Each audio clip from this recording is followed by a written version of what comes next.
देखिए, जम्मू कश्मीर में जब से असेंबली को यहाँ डिसॉल्व कर दिया गया है, कोई ऐसा रिप्रेजेंटेटिव सेटअप नहीं है जम्मू कश्मीर में। तो सेंट्रल सरकार जो है उन्होंने डीडीसी के इलेक्शन करवाकर एक रिप्रेजेंटेटिव करेक्टर जो है यहाँ की लोगों की नुमाइंदगी का उसका एक शुरुआत की है, क्योंकि वो चाहते हैं यहाँ की रियासत की जो एडमिनिस्ट्रेशन है ग्राउंड लेवल पर, वो इसी के थ्रू, जो डीडीसी के इलेक्शन के थ्रू ही सब चलाया जाए। तो उस सिलसिले में उन्होंने पिछले काफ़ी देर से, जब से इलेक्शन हुए, आज काफ़ी 1.5-2 महीने हो चुके हैं, तो लोग बड़े बदजन हो चुके थे कि साहब इलेक्शन होने के बाद हमें किसी किस्म का कोई ऐसा पावर्स नहीं दिया जा रहा है, या एडमिनिस्ट्रेशन कोई ऐसे बाई लॉज सामने नहीं ला रही है जिसके ज़रिए हम अपनी एडमिनिस्ट्रेशन जो है वो चलाएं। तो अभी जो सरकार ने अभी रिसेंटली ये जो इनकी सबसे पहले सैलरी और इनके पावर्स के बारे में जो है एक अनाउंसमेंट की है, तो एक अच्छा स्टेप है। और उन लोगों को महसूस होगा जो डीडीसी इलेक्शन जीत के आए हैं कि साहब हमें कोई जिम्मेवारी भी है और हमें उसका एक फल भी जो है मिलेगा, क्योंकि चेयरमैन के लिए इन्होंने अभी 35,000 सैलरी जो है मुकर्रर की है, और वाइस चेयरमैन के लिए 25,000 सैलरी मुकर्रर की है। जो इन्होंने सैलरी अनाउंस की है, जो डीडीसी का जो चेयरमैन होगा उसके लिए 35,000 सैलरी मुकर्रर की है, और वाइस चेयरमैन के लिए 25,000 मुकर्रर की है, और आम डीडीसी मेंबर के लिए 15,000 जो है वो मुकर्रर की है। पर इन सब चीज़ों से एक चीज़ तो उन डीडीसी मेंबर्स को महसूस होगा कि हम अगर एडमिनिस्ट्रेशन में आए हैं, लोगों की जो मसाइल हल करने के लिए हमें ये कमेटियां जो बनाई हैं, उसके लिए कम से कम कुछ तो मिल रहा है। तो इसलिए वो थोड़ा बहुत सेटिस्फाइड फील करेंगे। और उसके बाद जो पावर्स हैं वो देखना है कि सब फाइनेंशियल जो इनकी सैंक्शंस होगी, जो डेवलपमेंट की बात जो सरकार कहती है कि डेवलपमेंट जो करनी है वो इन मेंबर्स के थ्रू करनी है, या जो प्लानिंग होगी, सरकार किस तरह की प्लानिंग देगी, कितना बजट देगी, और कौन कौन से दायरे होंगे, क्या वो मतलब हेल्थ सेक्टर को भी टच करेगा, या पीएचई को भी सेक्टर को टच करेगा, या बाकी एजुकेशन या बाकी सेक्टर्स। लेकिन वैसे ही मुझे लगता है जैसे एक सरकार असेंबली बनने के बाद बनती है तो उससे डिफरेंट डिपार्टमेंट्स जो हैं वो चलाने पड़ते हैं। क्या डीडीसी को भी उसी तरह चलाना होगा, अभी इस बारे में कोई पूरा क्लियर नहीं है। लेकिन ये है कि कुछ एडमिनिस्ट्रेशन जो है ग्राउंड लेवल पे जो है वो काम करेगी आफ्टर इस अनाउंसमेंट के बाद, और जो पावर्स मिले हैं। पर इसमें अभी एक चीज़ और भूल चुके हैं सरकार, कि इनसे पहले भी जो 5 और सरपंच जो इलेक्शन जीत के आए थे, उनके बारे में भी कोई अभी अनाउंसमेंट नहीं की।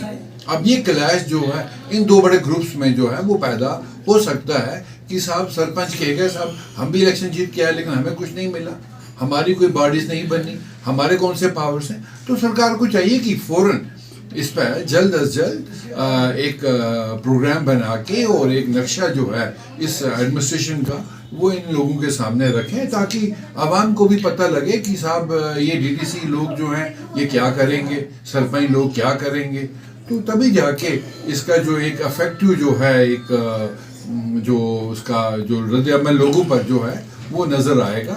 तब जाके हमें महसूस होगा कि साहब ये जो इलेक्शंस हुए ये अच्छी एक्सरसाइज थी या एक पॉलिटिकल प्रोसेस था सरकार का लोगों को एंगेज करने। मैं दो बातें ज़रूर कहना चाहूँगा इस सिलसिले में कि रियासत जम्मू और कश्मीर एक बहुत ही मुश्किल दौर से गुजरी है। एक तो जो 30 साल की यहाँ एक क्राइसिस रही है, उसका भी एक बहुत बड़ा यहाँ की इकॉनमी पर एक इफेक्ट है, यहाँ के एजुकेशन पर एक असर है, और लोगों की सेहत पर भी बड़ा एक असर है।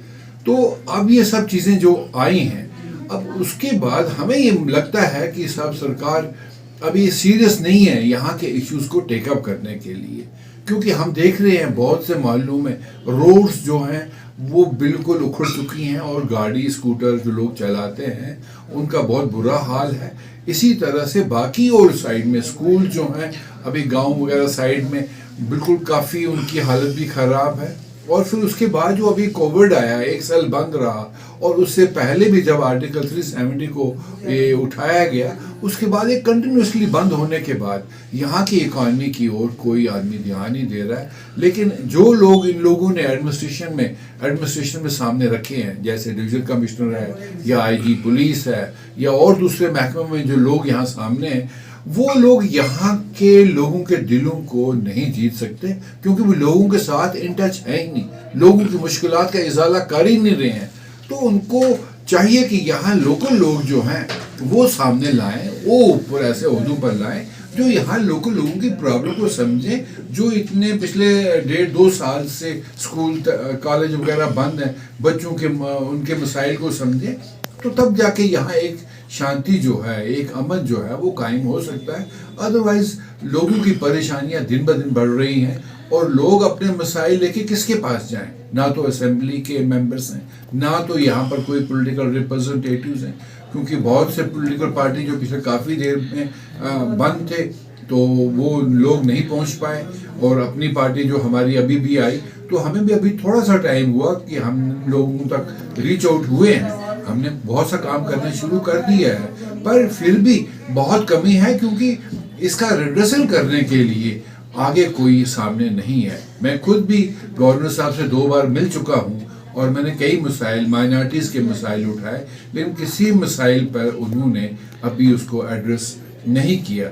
और यही हाल बाकी चीज़ों में भी है कि साहब वो लोग इसको असेस नहीं कर पा रहे हैं। सवाल यह है कि लोग प्रॉब्लम लेके जा रहे हैं, पर इस प्रॉब्लम का असेसमेंट करना उनके बस की बात नहीं है, क्योंकि जब तक आदमी को टोपोग्राफी ना मालूम हो, जब तक लोगों के प्रॉब्लम्स को ना मालूम हो, तो उसका डिसीजन लेना उनके बस की बात नहीं है। तो यहाँ लोग सफ़र करेंगे।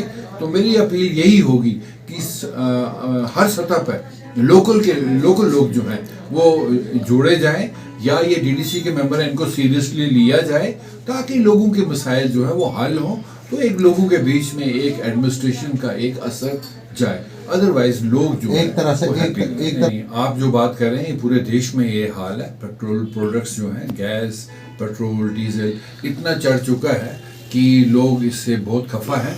पर मैं आपको दूसरे इश्यूज बताऊं कि हमारे जम्मू कश्मीर के बीच में नेशनल हाईवे है, जो कि 8 दिन बंद रहती है, जिसका रेगुलेट करना वो सरकार उसको पूरा कर ही नहीं पा रही है। जो भी आदमी गाड़ी लेके आ रहा है वहाँ से, उसे एक 1.5 दिन रास्ते में मतलब रुकना पड़ता है, क्योंकि इतना जैम है। और ये एक छोटा सा स्ट्रेच है रामबन से लेके बानिहाल तक, इसको ये लोग अभी तक प्रॉपरली ठीक नहीं कर पाए। कई गाड़ियां एक्सीडेंट हुई हैं, पिछले दिनों डेथ भी हुई हैं, लेकिन सरकार इन चीज़ों को सीरियसली नहीं लेती है। आखिरकार ये मसले हैं हमारे आम आदमी के, और हमारा आना जाना है, यहाँ का कारोबार है, सारा इनपुट या आउटपुट जो यहाँ से जाएगा, या फ्रूट यहाँ से जाएगा, या बाहर से राशन आएगा, या बाकी चीज़ें आएंगी। तो हमारी रोड इतनी ख़राब है, तो हमारे ड्राइवर जो हैं, मैं तो उनका बहुत शुक्रिया करता हूँ कि ऐसे मुश्किल हालात में चलते हैं, और उनको ये मालूम भी है कि death is certain on this road at any time. बहुत सी डेथ हुई हैं पिछले कुछ दिनों में, पर यह है कि सरकार इसको समझ नहीं रही है, और किन लोगों के हाथों में ये काम कर रहे हैं। मैं तो बाहर की कंट्रीज में, चाइनीज़ में 10 दिनों में रोड बन जाती है। अभी पिछले दिनों जब वो पुल एक जगह बैठ गया था, तो हमारी एक BRO थी, उन्होंने 2 दिन में वो ब्रिज खड़ा कर दिया। व्हेन सिक्योरिटी मीन या army mean, they means it. लेकिन सरकार कहाँ है? सरकार क्यों नहीं कर पा रही है? तो इस लिहाजा ये तो चंद इशू की झलकियाँ हैं। यहाँ पर आप सिटी के अंदर देखिए, सिटी के अंदर कितनी प्रॉब्लम है लोगों को, बच्चों की प्रॉब्लम है, यहाँ बैंक्स की प्रॉब्लम है, हर तरह की प्रॉब्लम है लोगों के पास, लेकिन उसका रिड्रेसल जो है वो नहीं है, और सरकार को सीरियसली लेना चाहिए। अदरवाइज ये अच्छा नहीं होगा, लोग नाराज हो जाएंगे, फिर वो नाराजगी जो दूर करना बड़ा मुश्किल होगा इनके लिए। Thank you sir.